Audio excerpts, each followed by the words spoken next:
Good grief. Why do they never go in for me?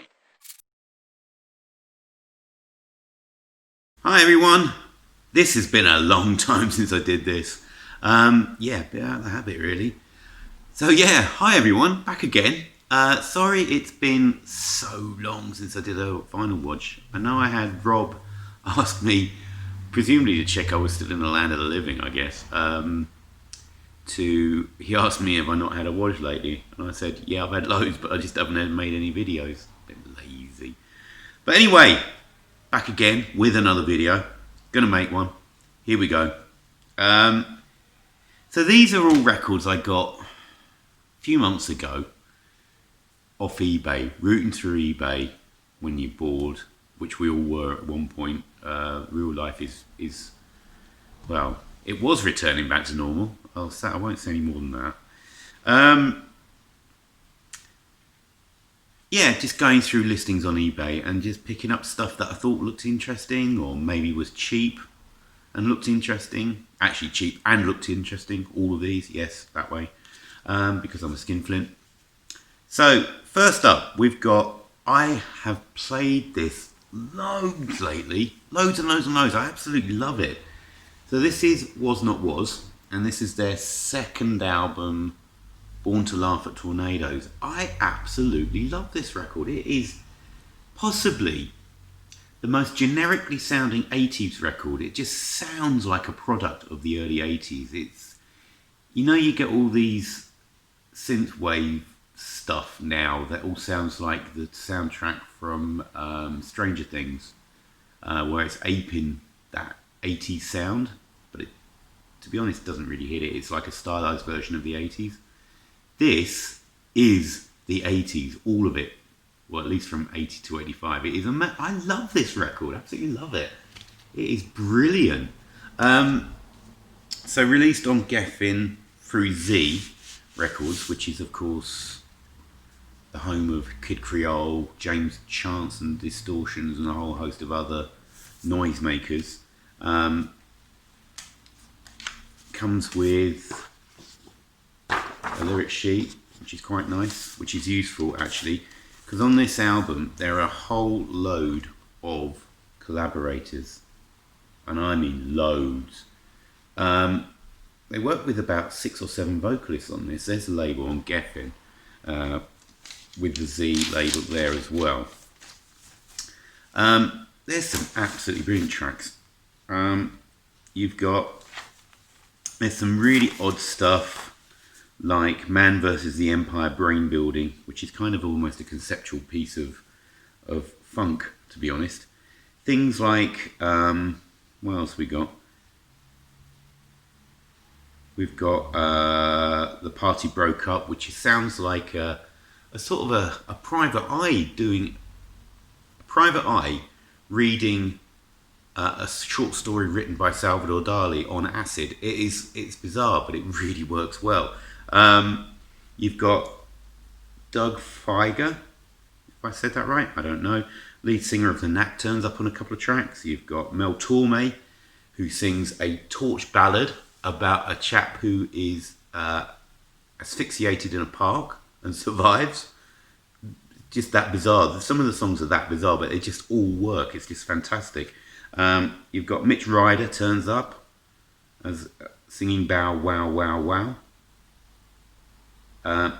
You've got Ozzy on here in the most processed vocal I think I've ever heard. When I first heard this, I had no idea it was Ozzy. It's quite a dancey track actually. Shake Your Head, Let's Go to Bed. But if you listen closely, you can tell that it is Ozzy. But it's fantastic, and of course, I think, is it Sweet Pea? Is that the name of the guy who actually became their lead singer? I do believe. I think he sings a couple of songs as well. I'm not sure about that, but I think so. But really, it is, and I would recommend this album. I absolutely adore this album. Maybe I was in the mood for just something really 80s, but absolutely love that. Original order. So next up, right, completely different sort of sound. I think most of these records are sort of 80s records, apart from this one, which is I was just going through it and I saw this and I thought, yeah, oh, that looks interesting. Electric Sound Circus by the band. The band's name is Give. Released in, I do believe it was released in 2014, I think. But they are kind of a post-hardcore band. Really good songs, really good songs. Released on, this is a German copy, Adagio Records, I think. Flower Sound in 2014. There's a label. So you've got basically the song lists on the label, which is quite nice actually.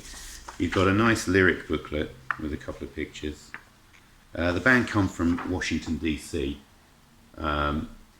Sort of mix up. There's a bit of grunge in there. There's a lot of the Stooges. There's sort of bits of Black Flag and all that kind of stuff. And it's a really good listen. I really enjoyed listening to this. This was top notch. I don't know what I paid for it. A couple of quid, I think, with postage on top. So probably about £5 altogether. Well worth it. Absolutely great record. Next one. Right, what am I going to do next? Let's do this one. Right.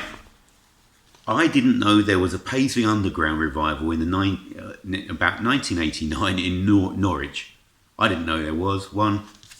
This proved me wrong. So this is an album called Shake, and this is by a band called the Nives, who formed in Norwich.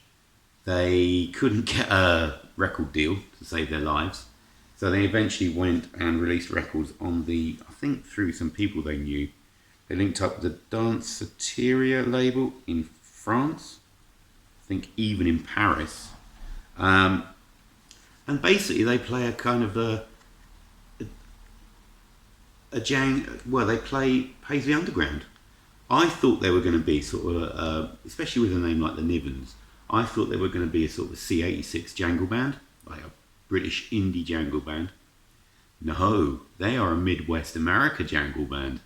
So probably not as good as, I'm trying to think of the names now, Long Riders and who did Crashing Dreams? I can't remember the name of the bands now. Absolutely hopeless. Not Thrashing Doves, but that kind of, you know who I'm talking about. Dream Syndicate, that kind of stuff.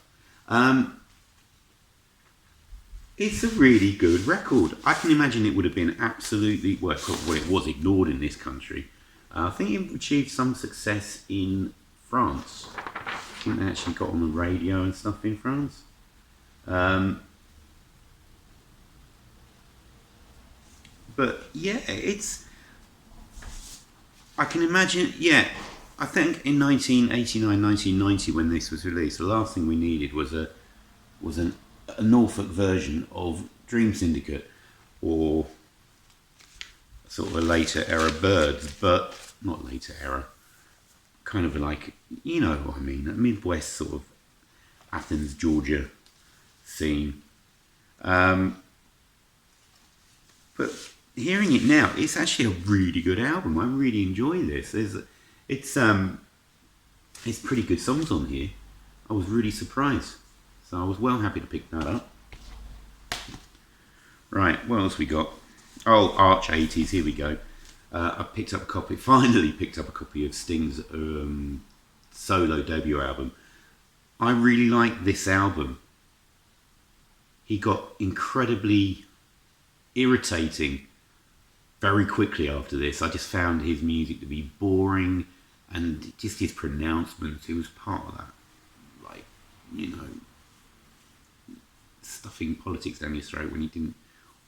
I mean, it's important. The message he had to say was important, but the way he did it I think it just irked a lot of people, and you just switched your ears off after a while, which is a shame because I think he probably made some good music in the rest of the 80s, and the 90s output was dire, but this is a good album. Big hits on here were, Russians, which is a terrific song. I still think that's a really good song. A really good lyric. I mean, it probably does. Things like Love is a Seventh Wave is a jaunty little pop song. Shadows in the Rain is good. If You Love Somebody, Set Them Free. I always really like that. Moon Over Bourbon Street. It's good.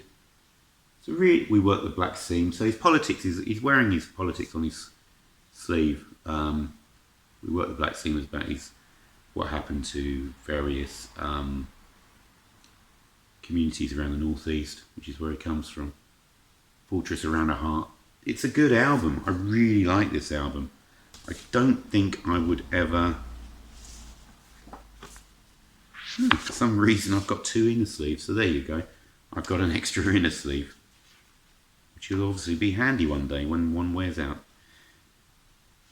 But yeah, that was a nice to pick that one up at last. What should we go with next? Bit of goth. Well, kind of goth. So, I really like this band. This band is called the Bolshoi, and they formed in Trowbridge in Wiltshire in about '84. They released a mini album, which I don't have, in about '84, but in '85 they released their first album, first full album, which had the song Away on it, which I think is a dancey goth classic. I absolutely love this. Love that album. So I saw this and I thought, right, I do not have this, I'm going to get this. And it's alright actually. It's a lot more poppy than their first full album. Obviously trying to get into the charts, trying to sell some records, didn't really succeed. Still on beggars. There's that famous Beggars Banquet label, which I have got many records on that label. Possibly one of my favourite inner labels. Yeah, there's some good songs on here. TV Man's quite a laugh about heroes like Clint Eastwood who saw on TV. Things like Swings and Roundabouts. Lindy's Party is good. Auntie Jean. It's a decent album. Just a bit dancey, a bit pop, very goth-like, but it's still a good listen. Right, more 80s. You know I like my 80s. I don't think many people in the UK actually know who this is, but Americans might have a better idea. So this is Our Daughter's Wedding. So Our Daughter's Wedding were an American, a New York synth pop band in the early 80s, and they had a hit with Lawn Chairs, which I remember having on, I don't know, for some reason it turned up on one of these 80s cassettes that I used to have. I think when I went travelling around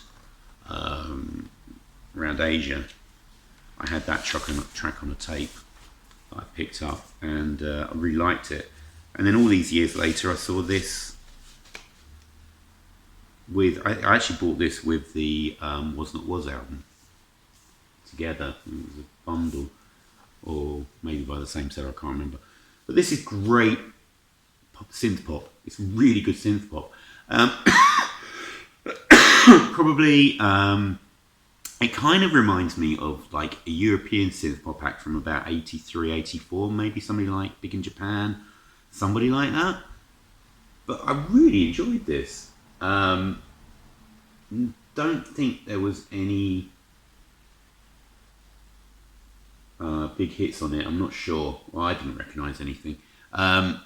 It's kind of like, I would say, yeah, Depeche Mode sort of just before they started going really industrial, but it's quite harsh sounding, but it's not very heavy, so it's not very industrial. It's still definitely synth pop.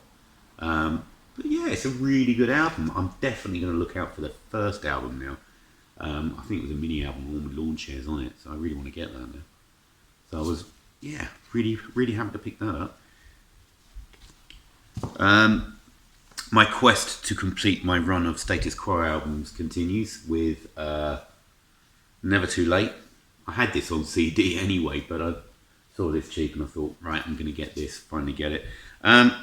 It's typical 80s Quo fare. Some of it's good, some of it's appalling. The single was Something About You Baby I Like. They do a version of Carol, which isn't bad actually. Mountain Lady.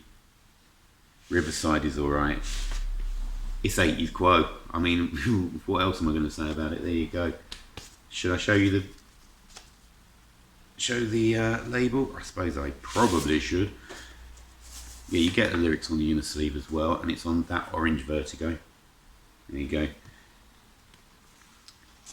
So yeah, I like Quo. I'm not gonna. There we go. And wrap up with, I was stoked. I actually found a copy of this. I did a video on all the Nuggets albums that I've got. In the 80s, Rhino redid the Nuggets compilation so that they expanded it and released it on, I think, 14 or 15 albums. And I've got 6 or 7 of them, I think. Something like that. Now I have another one because I've got the Northwest compilation.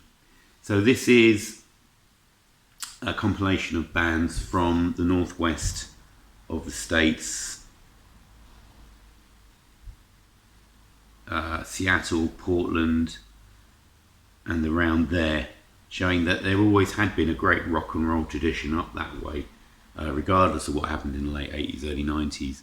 And there's some absolutely brilliant stuff on here. You've got things, of course, you've got the Kingsmen, which basically is one of the seminal rock and roll records of all time with Louie Louie. And you've got the Sonics, who are incredible, absolutely incredible. Other bands, there's a band called, Paul Revere have got a couple of tracks on here, they're top-notch stuff. A band called The Wailers, nothing to do with Bob.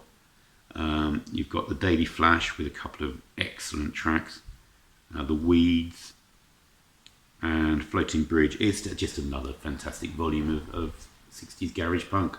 Absolutely love that stuff. Cannot get enough of it. So stoked to finally get that. So I'm still, hopefully one day I'll have a full set of these. Well, that might take a while, but this was a decent price and I thought, yeah, go and get it. So, there we go. Another Wodge. So hopefully I will keep this up and actually record another video before the end of the year, which is how long it's been since I did my last video. I've got loads of records to show. I haven't been buying an awful lot lately. I bought some CDs, so maybe I'll do a CD one as well, but I've got so much to show anyway, so we'll see how it goes. Anyway, thanks for sticking around, thanks for watching, and I hope you enjoyed that, and I hope some people are still here, so thanks everybody. Bye.